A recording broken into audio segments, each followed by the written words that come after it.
Hamza wants his cow to go in a certain direction, but what to do? It just won't listen. So Hamza thinks, and thinks, and then comes up with an idea.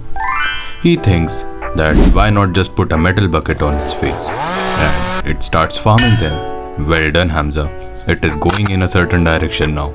And you can provide food again. After all, you are the cult leader. These type of ideas are normal for you. You have perfectly showed the power of focus.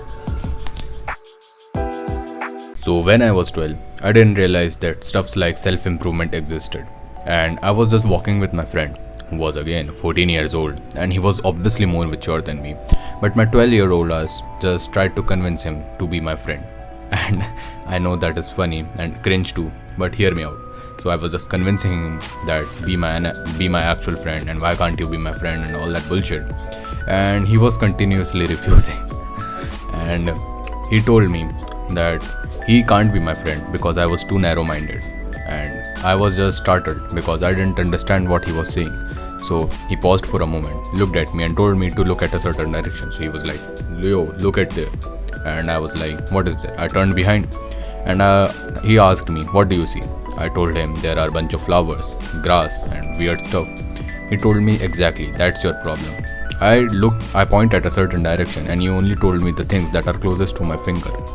And I was again startled because this was completely out of my knowledge, right? I didn't know what he was saying, and I was like, just what are you saying, man? And he told me that you could be pointing out clouds, you could be pointing out buildings, but you are too narrow-minded. And that's when I realized the power of vision. But this story is not me being that lowly kid and sad kid. This story is to make you realize that your vision has an impact on your brain, and vice versa is also true. Your brain has an impact on your vision too, right? So I will get a little nerdy here, but hear me out. Your eyes are not the only thing responsible for your vision. Your eye receives light and turns into coded nerve signals, and then it turns into an image in your brain. Did you ever wondered why people tell you to walk outside to fix your mental health or to get creative? That's because you can't focus on anything at particular. There's a whole lot of things going on there.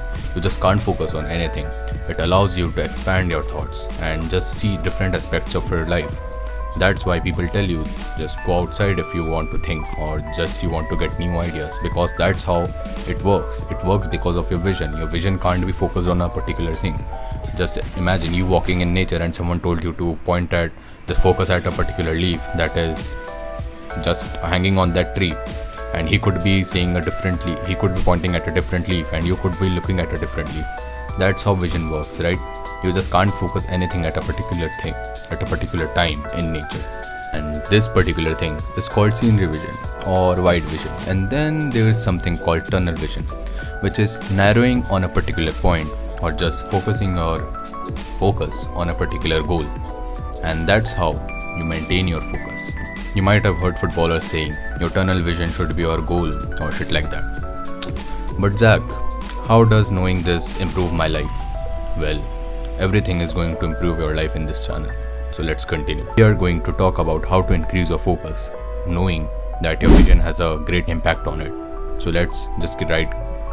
Okay, how do YouTubers do that? So far, we know that our vision has a direct link on our focus.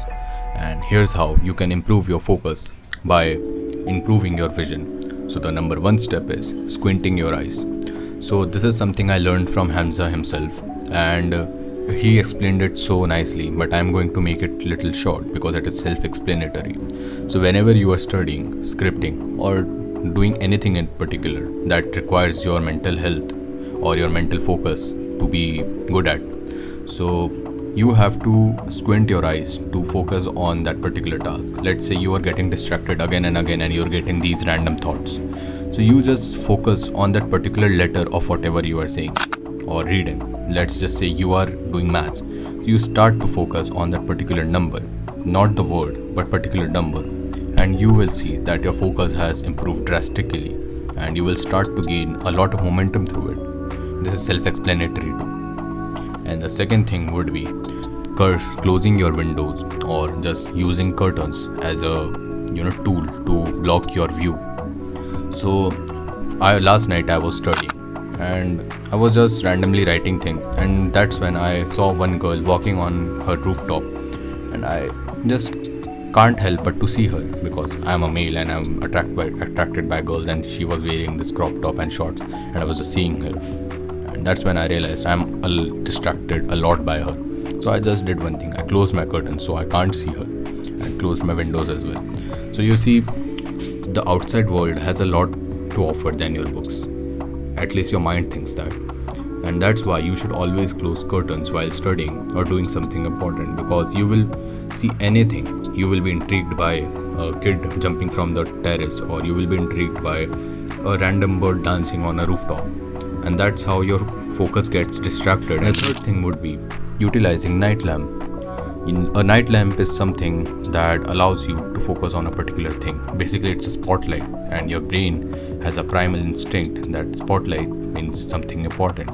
Because even in our primal days, when a moonlight, you know how authors wrote about the goddess on which moonlight was falling on, that's how spotlight works as well. And the other benefit of is that when you turn off the lights of your room and use night lamps, you only see what's in front of you.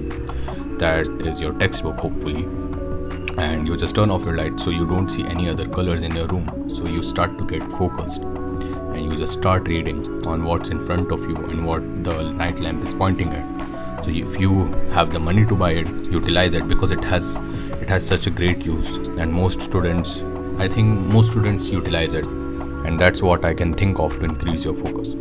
So in this video, you learned how to increase your vision, you learned how to focus better, and maybe you like the story of Hamza. And vision is all good, but if you want to become extraordinary at a young age, check out my other video. And until then, bye.